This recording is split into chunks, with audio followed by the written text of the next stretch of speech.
The air inside the Babylonian treasury is thick with the scent of cedar oil and the fine, dry dust of decades. Sheshbazzar, a prince of the house of David now in his mid-50s, stands among rows of stacked crates and heavy stone shelves. He wears the fine pleated linen of a Persian heavy, tarnished silver basin. This is not mere plunder to him, it is a ghost. His father had described this very vessel, taken from the courts of Solomon's temple when the world ended in 586 BC. For 70 years, the word never had been the anthem of the exiles. They were told the gods of Babylon were supreme and the God of Israel was a memory. But here, in the year 538 BC, the impossible has become a matter of imperial inventory. Around Sheshbazzar, Persian scribes move with clinical efficiency, their reeds scratching against clay as they count out 5,400 items of gold and silver, basins, bowls, and censers, restoring to a conquered people the holy things they thought were lost forever. As a historian, I often wonder what he felt in that humid silence, the sheer psychological weight of a promise kept by the most unlikely of hands.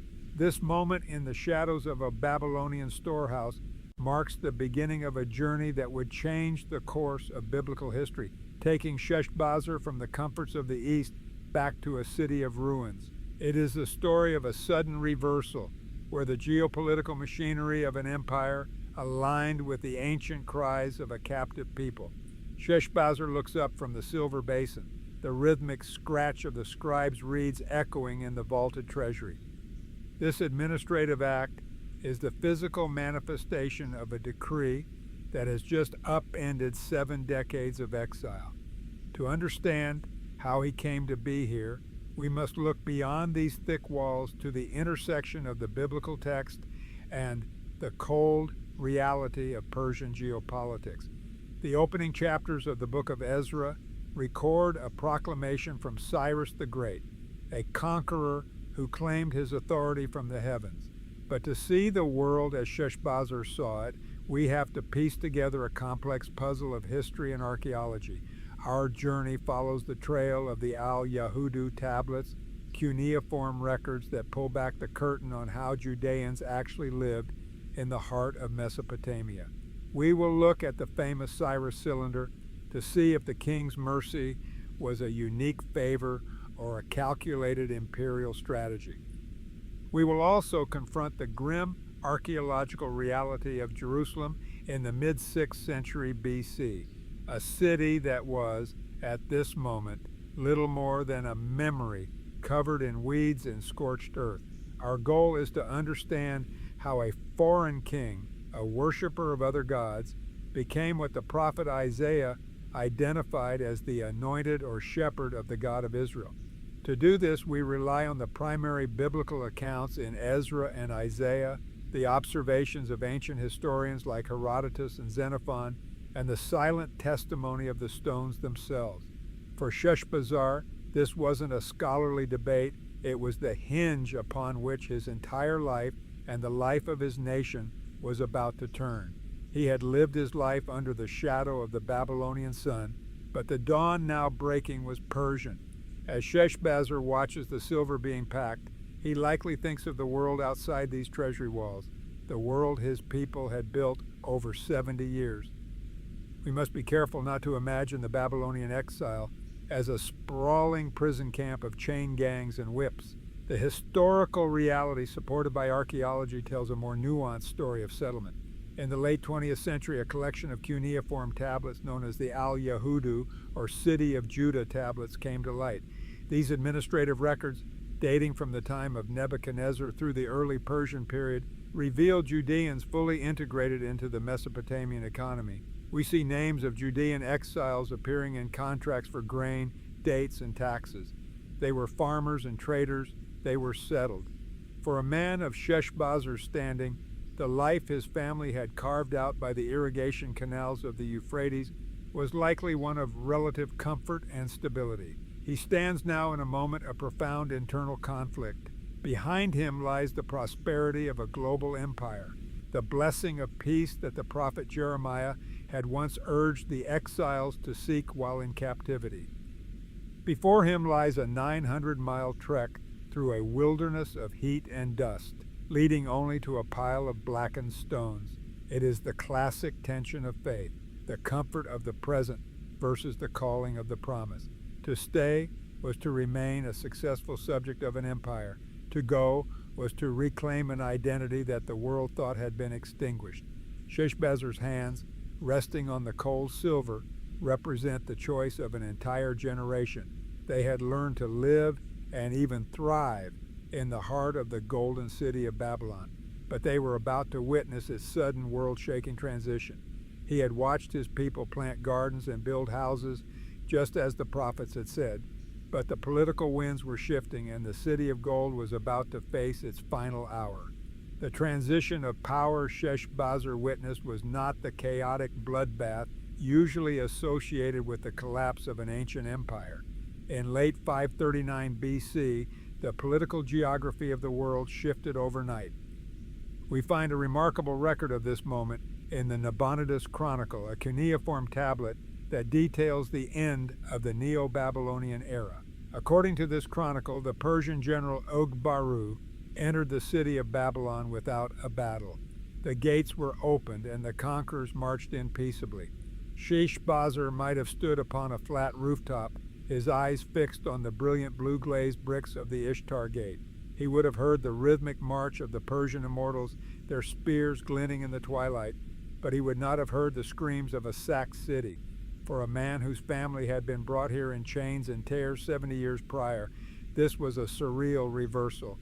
The golden city had fallen, but its new master, Cyrus the Great, did not come as a destroyer. He came as a liberator, claiming that the gods of the region had themselves invited him to restore order to a neglected land.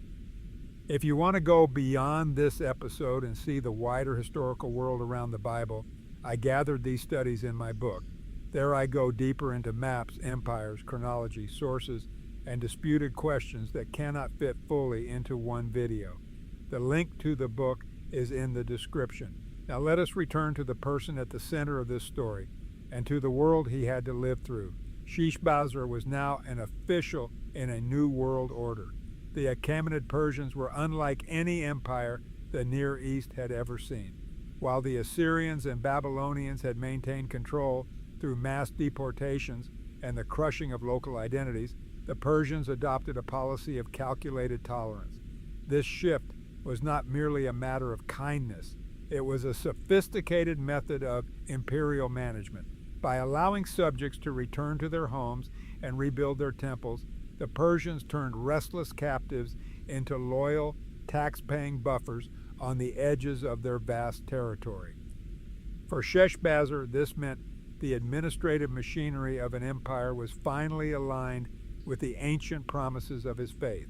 This alignment of imperial policy and divine prophecy is captured in one of the most famous objects in the history of archaeology, a clay record that echoes the very decree found in the opening chapters of the book of Ezra. This clay record, discovered in 1879 among the ruins of Babylon, is known today as the Cyrus Cylinder. It is a barrel-shaped artifact of baked clay, inscribed in Akkadian cuneiform, and it represents a masterpiece of imperial communication. On its surface, Cyrus declares a policy that would have been unthinkable to the Babylonian kings who preceded him. He speaks of returning the images of various gods to their permanent sanctuaries, and, crucially, of gathering their former inhabitants and returning them to their habitations. As a historian, I find a fascinating tension here between the archaeological record and the biblical narrative. In the world of secular history, scholars often debate whether Cyrus was a genuine religious pluralist or simply a master of political public relations. The cylinder does not mention the God of Israel. Instead, it credits the Babylonian god Marduk for choosing Cyrus to bring justice to the land. It was Marduk, the text claims, who took Cyrus by the hand and called him to rule. Yet when we turn to the biblical text, specifically the prophecies in Isaiah 44 and 45, we see this same king described as the shepherd and the anointed of Yahweh. The scripture acknowledges that Cyrus may not know the God of Israel, yet he is nonetheless used as a divine instrument to fulfill a specific purpose, the restoration of Jerusalem. For a man like Sheshbazzar, caught in the gears of this massive geopolitical shift, the king's personal motives were likely secondary to the tangible reality of his permission. Whether Cyrus acted out of a calculated desire to create a stable buffer state on the border of Egypt, or out of a sincere belief in religious tolerance, the result was the same. The Pax Persica, the Persian peace, required a loyal and settled population in the province of Yehud. Jerusalem, which had sat as a silent graveyard of stone for 5 decades, was now a strategic necessity for the King of Kings. Sheshbazzar was no longer just a keeper of tarnished silver. He was the leader of an officially sanctioned expedition. The administrative weight of the Persian Empire was now behind him, providing the logistics and the legal authority to begin the long trek toward a home he had likely only seen in his father's memories. The journey from the lush canals of Babylon to the rugged hills of Judah was not a simple walk. It was a grueling 900-mile trek through some of the most unforgiving terrain in the ancient Near East. For Sheshbazzar, the weight of the temple silver was now a literal burden. He would have been a constant presence along the line of march, perhaps seen adjusting the harness of a pack animal or leaning over a map with Persian scouts. His administrative linen was soon layered with the fine, white dust of the desert road. According to the records in the 2nd chapter of Ezra, this was no small band of refugees, but a caravan of nearly 50,000 people. As a historian, I find the logistics of such a movement staggering. To move a population the size of a large ancient city across the Fertile Crescent required immense planning. It meant organizing water for the elderly, protection against bandits, and steady supplies for thousands of livestock. This 4-month odyssey suggests that Sheshbazzar had more than just a piece of parchment from Cyrus. He likely had the active logistical support of the Persian imperial machine. The empire needed the province of Yehud to be successfully established as a stable frontier, and that meant ensuring this massive human tide reached its destination. Sheshbazzar's nights were short, spent by the flickering light of oil lamps, calculating rations, and guarding the sacred vessels that represented the very soul of his people, while his days were spent leading them toward a homeland that most had only ever seen in the tearful stories of their elders. The dust of the road finally gives way to the gray, jagged silhouette of the Judean highlands. But as Sheshbazzar stands at the ridge overlooking the Kidron Valley, the triumph of the journey is instantly tempered by a sobering reality. He does not find the golden city of his ancestors. He finds a graveyard of stone. Modern excavations in the city of David have laid bare the physical evidence of what Sheshbazzar likely saw that day. Archaeologists have uncovered a burnt layer dating to the Babylonian siege of 586 BC, a thick, suffocating stratum of carbonized timber, scorched pottery, and ash that still coats the ancient foundations. For Sheshbazzar, this is not a stratigraphic layer in a trench. It is the charred remains of his heritage. As he leads the column of returnees through the breached gates, they are met with more than just silence. The biblical text notes that the people of the land, the descendants of those Judeans who were never deported, look upon these newcomers with a mixture of suspicion and resentment. These families have survived in the ruins for 5 decades. They have farmed the neglected valleys and claimed the abandoned plots. To them, Sheshbazzar is not just a returning prince, but an agent of a foreign empire coming to reclaim what they have spent a lifetime calling their own. Sheshbazzar climbs the steep ascent to the Temple Mount, his boots crunching on charred cedar and shards of limestone. The air here is thin and quiet, save for the wind whistling through the weeds that have claimed the holy platform. He bends down, his hands still stained with the dust of Babylon, tearing away the thick thorns to reveal the massive, weathered foundation stones laid by Solomon centuries before. The emotional burden shifts in this moment. The joy of the decree and the adrenaline of the journey evaporate, replaced by the crushing weight of reconstruction. He realized that rebuilding a nation is far more difficult than surviving an exile. He is standing at the center of a ruin, holding the silver of a vanished temple, tasked with raising a future out of the ashes of the past. Sheshbazzar's task in these early months was not merely spiritual, it was deeply and precariously political. He was operating within the intricate machinery of the Persian provincial system, a massive administrative web that demanded order and taxation above all else. Judah, now known in Persian records as the province of Yehud, was a tiny, impoverished district tucked within the vast satrapy of Eber Nari, or beyond the river. To the Persian central administration, Sheshbazzar was a useful instrument for regional stability, a man whose ancestral ties could pacify a volatile border region. However, when we look at the historical record, a significant scholarly debate emerges regarding the scale of this initial return. While the book of Ezra provides a detailed census of nearly 50,000 returnees, some historians and archaeologists point to the sparse remains of 6th century settlements as evidence of a much smaller, more gradual repopulation. They suggest that the return might have occurred in successive waves over several decades, with the biblical text perhaps condensing these movements into a single foundational moment. Regardless of the exact number, the presence of Sheshbazzar remains a fascinating pivot point in history. He is identified in the biblical text as a prince of Judah, using the Hebrew term Nasi. This specific title is historically telling. It suggests that the Persian court in these early years of empire building may have experimented with a form of native Davidic leadership to secure the loyalty of the Judeans. It was a fragile bridge between the memory of the old monarchy and the reality of the new imperial order. We can infer that Sheshbazzar was a transitional figure, a man carrying the weight of a royal past while answering to a foreign king.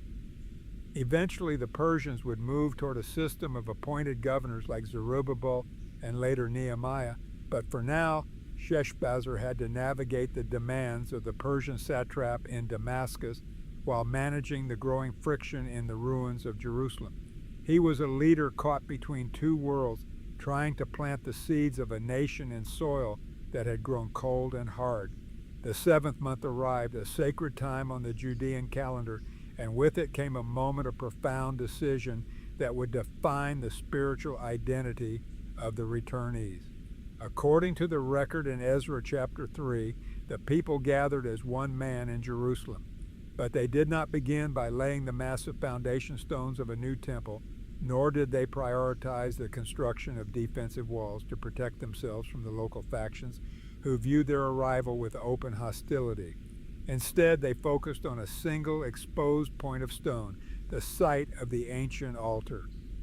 As a historian, I find the phrasing of the biblical text here particularly striking. It notes that they set the altar upon its old foundations because fear was upon them because of the people of the lands. In the logic of ancient warfare and statecraft, the first move should have been the fortification of the city. Yet, for Sheshbazzar and the priests who stood with him, the theological priority took precedence over physical security. They believed that their survival depended more on their covenant with God than on the thickness of a stone rampart. This was a provocative public act of reclamation, a declaration that the God of Israel had returned to his mountain, even if his house was still a heap of blackened rubble. Sheshbazzar stands amidst the dust of the Temple Mount, his Persian linen now stained with the gray ash of the ruins. He watches as the priests, descendants of those who served before the fire of 586 BC, carefully arrange the wood. The atmosphere is thick with a mixture of hope and paralyzing dread. They are surrounded by the people of the land, those who had moved into the vacuum left by the exile, and who now looked upon these newcomers as an existential threat to the status quo. Then the moment arrives. A priest steps forward, and for the first time in over 50 years, the smoke of a burnt offering rises from the ruins of Jerusalem into the vast Judean sky. Sheshbazzar watches the flickering flame, and his eyes fall upon the heavy silver basin he had personally signed for in the Babylonian storehouse. It is no longer a numbered item in an imperial inventory. It is a sanctified vessel, once again holding the water or the blood of the ritual. The journey of 900 miles, the years of waiting, and the political maneuvering in the Persian courts have all led to this single column of smoke. The past has finally touched the present, and for a brief moment, the crushing weight of the ruins feels lighter. The restoration has truly begun, not with a palace or a wall, but with an open-air altar and a prayer offered in the shadow of enemies. The smoke from that first altar drifts away, carried by the winds that sweep through the Judean hills, but the legacy of that moment remains etched into the very soil of Jerusalem. As we look back through the lens of history, we are forced to grapple with the strange, almost paradoxical role of Cyrus the Great. To the secular historian, Cyrus was a brilliant strategist and a master of political pragmatism, a man who realized that a contented, self-governing subject is far easier to rule than a broken, exiled one. He was a pagan king who attributed his success to the god Marduk on his own foundation cylinder. Yet he is named the shepherd and the anointed in the scrolls of the prophet Isaiah. In the biblical worldview, history is not a chaotic sequence of accidents or the mere whims of emperors. It is a canvas where the sovereign purposes of God are painted using the unlikely brushes of human ambition and imperial decree. Cyrus was an instrument in a hand he did not recognize, serving a plan far larger than the expansion of the Achaemenid borders. Sheshbazzar, now visibly older, his face lined by the harsh sun of the Levant and the administrative weight of his office, stands on the edge of the Temple Mount. He looks down at the massive stones being shifted into place, the beginnings of what history would call the Second Temple. He remains a man of two worlds, the Babylonian courts where he spent his youth and this rugged, difficult land of his ancestors. He has functioned as a bridge, a human link between the scorched memory of Solomon's glory and the gritty, impoverished reality of the Reconstruction. While his name eventually fades from the biblical record, giving way to the next generation of leaders like Zerubbabel, his primary task is complete. He brought the treasures home. He oversaw the first sacrifice. He proved that even after 70 years of silence, the promise of the land remained. This story reminds us that faith does not exist in a vacuum. It meets the reality of power in the streets of Babylon and the ruins of Judah. It shows us that history often moves through the structures of the world to accomplish what seems impossible to those living through it. If you want to continue this journey more deeply, my book is available through the link in the description. In the next episode, we will move to another moment where faith, imperial power, and historical evidence meet in a particularly sharp way.